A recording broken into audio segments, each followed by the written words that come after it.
Это программа «Актуальное интервью», в студии Иван Лазаренко. В Государственном театре оперы и балета Якутии в эти дни приступил к своим обязанностям новый директор Сергей Юнгас, до этого работавший режиссером-постановщиком в Свердловском государственном академическом театре музыкальной комедии. О планах нового молодого руководителя, выигравшего открытый конкурс на должность директора, и о развитии театра в целом мы поговорим сегодня с ним самим. Сегодня он у нас в гостях. Сергей Сергеевич, здравствуйте. Здравствуйте. Ну, во-первых, разрешите поздравить вас лично с вступлением в эту очень ответственную должность и пожелать вам успехов в этом нелегком, но увлекательном театральном труде.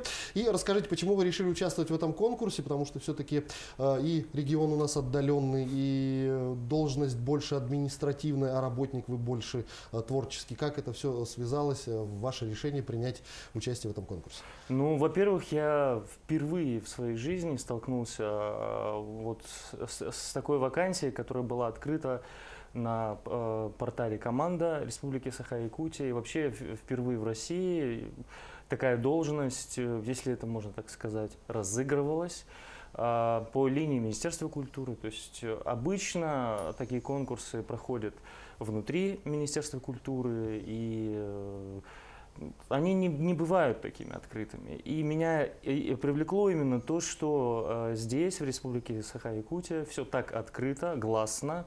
Каждый человек из любого региона Российской Федерации мог принять участие в этом конкурсе. Конкурс был достаточно сложный, проходил в несколько этапов, в том числе и при участии Российской академии народного хозяйства и государственной службы, которая прислала экспертов, которые проверяла наши управленческие компетенции. По поводу того, что та моя деятельность, которой я занимался, она более творческая, я могу сказать вам так, что со вчерашнего дня я являюсь директором театра оперы и балета Республики Саха-Якутия и с представителем правительства Владимиром Викторовичем Солодовым и с министром культуры Юрием Степановичем Куприяновым на собеседовании проговаривали тот момент, что в этом новом формате директор театра будет выполнять негласно еще и художественно руководящие функции.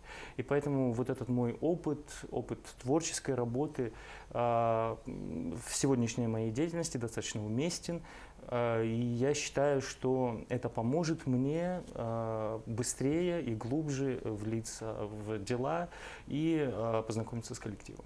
Ну вот когда вы подавали заявку на этот конкурс, вы были уверены в своих силах? Вы думали, что вы победите, или это было просто проверить себя?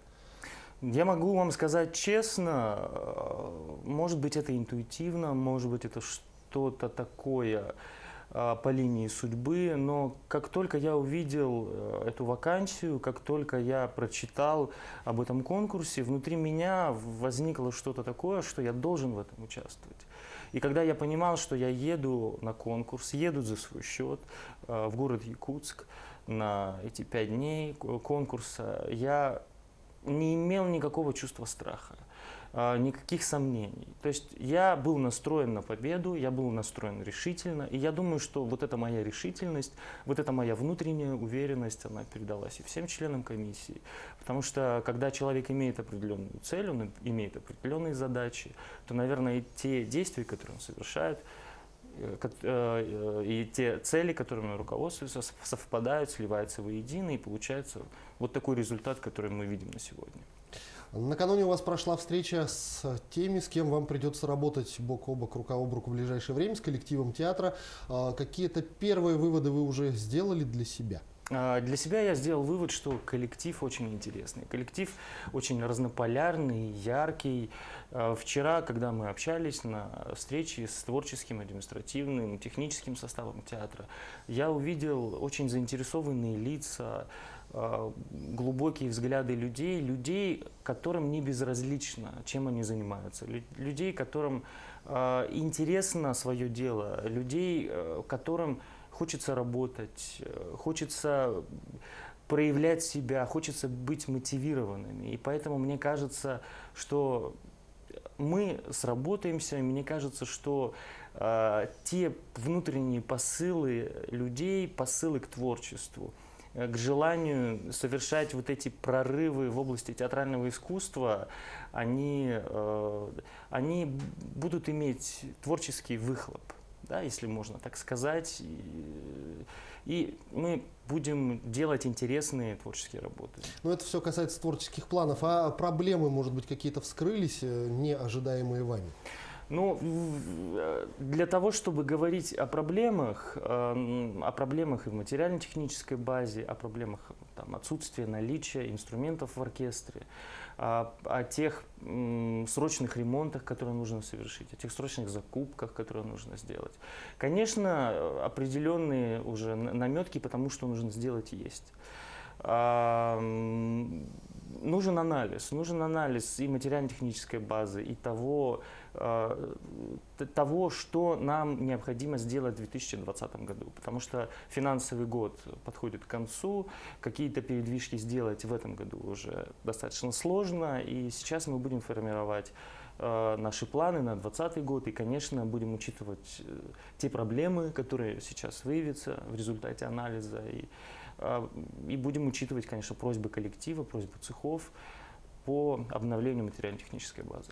С приходом нового руководителя, да еще и из другого региона, всегда коллектив как-то настороженно относится к этой персоне, и все сразу начинают бояться каких-то кадровых перестановок. Ожидается ли что-то у вас глобальное, или будет все в рамках простой экономически обоснованной, творчески обоснованной оптимизации? Глобальных перестановок, я могу сказать откровенно, в ближайшее время не будет, потому что на это я не имею просто никакого морального права. Сначала нужно познакомиться с каждым человеком в коллективе. Нужно понять каждого человека, потому что за каждым человеком стоит судьба. За каждой творческой должностью стоит личность. Поэтому просто так махать шашкой не имеет никакого смысла, потому что в войне не бывает победителей и проигравших, бывают только выжившие.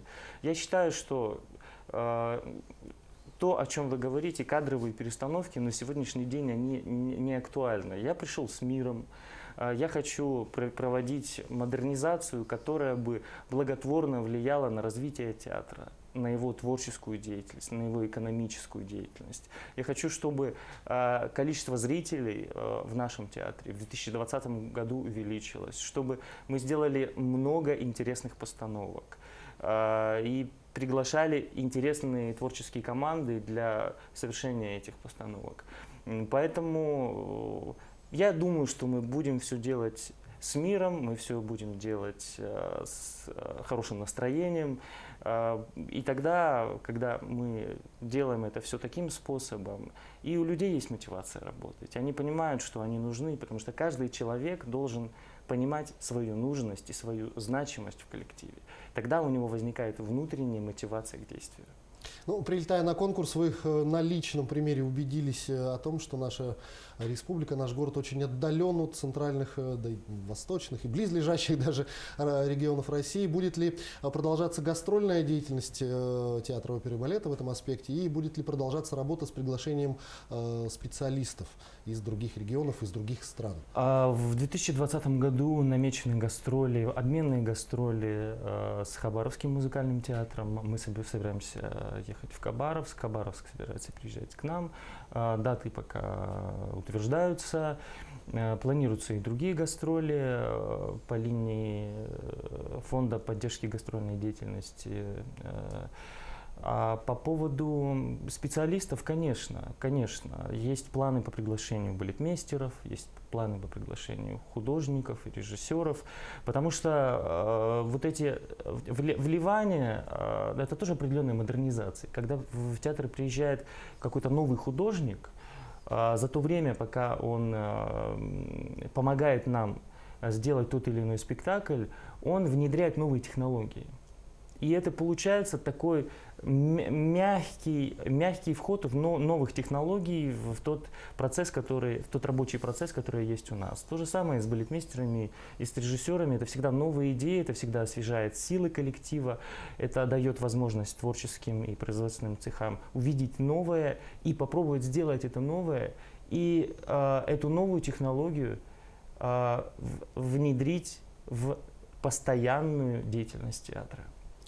Когда вы принимали участие в конкурсе, в любом случае перед вами ставились какие-то определенные цели и задачи, которых нужно достигнуть в любом случае.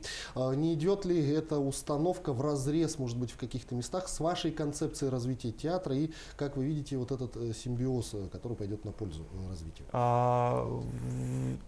Мне бы хотелось, чтобы наш театр двигался в число ведущих музыкальных театров Российской Федерации. Для этого есть все предпосылки, потому что Республика Саха-Якутия, город Якутск – это динамично развивающиеся территории. Здесь огромный творческий потенциал. И самое главное – люди. Я считаю, что люди очень открытые, люди готовые работать, люди, в которых есть внутренние силы. И это самое важное. Поэтому я думаю, при совершении определенных действий, это дело не одного дня, мы будем наращивать зрительскую аудиторию, мы будем обновлять репертуар. И, конечно же, постепенно, сотрудничая с приезжими постановщиками, создавать благоприятный имидж театра не только в Дальневосточном федеральном округе, но и на территории всей России. Ну, если говорить о творчестве, то как режиссер, есть ли у вас в планах постановка какого-нибудь балетного спектакля, какого-нибудь представления? И, ну, если не секрет, как долго вы бы хотели остаться в должности руководителя? По поводу постановок я могу вам сказать так, что на 2020 год я не планирую собственных постановок, потому что я понимаю, что я должен погрузиться в административную работу, понять, что нам нужно сделать, заниматься этим анализом, заниматься переговорами, материально-технической базой. Конечно, в 2021 году есть планы, у меня есть мечта, она у меня появилась. Я хочу поставить Якутскую оперу.